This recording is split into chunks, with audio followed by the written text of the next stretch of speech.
పూరా లోకల్. బంగ్లాదేశ్లో ఎక్కడో దాడులు జరిగాయి అని చెప్పి మాట్లాడిన పవన్ కళ్యాణ్ గారు, ఆంధ్ర రాష్ట్ర ఉప ముఖ్యమంత్రి పవన్ కళ్యాణ్ గారు, బంగ్లాదేశ్లో హిందువుల మీద దాడులు జరుగుతున్నాయి, ఒక్కడిని కూడా వదిలిపెట్టం వాళ్ళని అనుకుంటూ మాట్లాడారు. మంచిది, మేము కూడా ఆ రోజు ఖండించాం. మన దేశ ప్రజల మీద ఏ దేశంలో కూడా దాడులు జరగడానికి వీల్లేదు అన్నది మా స్టాండ్ కూడా. ఆ తర్వాత కూడా ఆయన ఒక పార్టీ సభను ఏర్పాటు చేసుకున్నారు, జనసేన జయకేతనమా ఏదో ఒక సభ, మీకు ఐడియా ఉండుంటుంది. ఆ సభలో కూడా ఆయన మాట్లాడుకుంటూ ఎప్పుడో కొన్ని సంవత్సరాల క్రితం అసదుద్దీన్ ఓవైసీ మాట్లాడిన మాటలను ప్రస్తావిస్తూ, మేము అన్ని మతాలను గౌరవిస్తాం, అందరినీ ప్రేమిస్తాం, ద సేమ్ టైం మా హిందువులకు జరుగుతుంది కాబట్టే ఇలా ఉన్నారు, కానీ ఇదే మీ ముస్లింలకు కానీ క్రైస్తవులకు కానీ జరుగుంటే దేశాన్ని మీరేం చేసేవాళ్ళో అందరికీ తెలుసు అని మాట్లాడాడు. ఇప్పుడు నేను పవన్ కళ్యాణ్ గారిని ఒక మాట అడుగుతా ఉన్నా.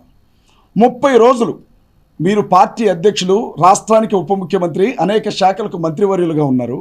నోరు తెరచి ఒక్కసారైనా మీడియా చిట్చాట్లోనైనా ప్రవీణ్ గారి కుటుంబానికి సానుభూతిని తెలియచేశారా? ప్రవీణ్ గారి కుటుంబానికి సింపతి, కనీసం ఒక మనిషి, సాటి మనిషి చనిపోయాడు, ఓహో బహుశా అక్కడ ఆవు చనిపోయి ఉంటే మాట్లాడేవాడు. మాట్లాడడమే కాదు, నడి రోడ్ల మీద ధర్నాలు కూడా చేసేవాడు. కానీ అక్కడ చచ్చిపోయింది ఒక పాస్టర్, అది కూడా ఆఫ్టర్ ఆల్ ఒక దళితుడు, కాబట్టి మాట్లాడలేదు.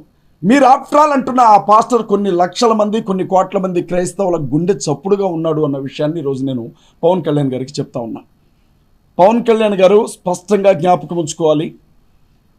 పిఠాపురంలో ఎస్సీ మాలపల్లి, మీ అందరికీ తెలుసు, మాలలందరినీ కూడా వెలేశారు.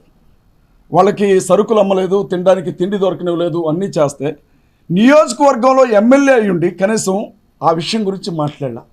ఇవాళ ఆయన దేశం గురించి, ధర్మం గురించి మాట్లాడుతూ ఉన్నాడు. నేనేమంటున్నానంటే, మరి నీ కోసం క్రైస్తవులు ఎంతోమంది ఓట్లేశారు, జనసేన జెండాలు పట్టుకొని క్రైస్తవులు కుర్రాళ్ళు తిరిగారు, నీ అభిమానులు ఉన్నారు, వారికి నువ్వేం సమాధానం చెప్పబోతున్నావు, లేకపోతే మేము నీకు ఎలాంటి సమాధానం ఇస్తాను నువ్వు చూడాలనుకుంటున్నావు అని నేను అడుగుతా ఉన్నా పవన్ కళ్యాణ్ గారు.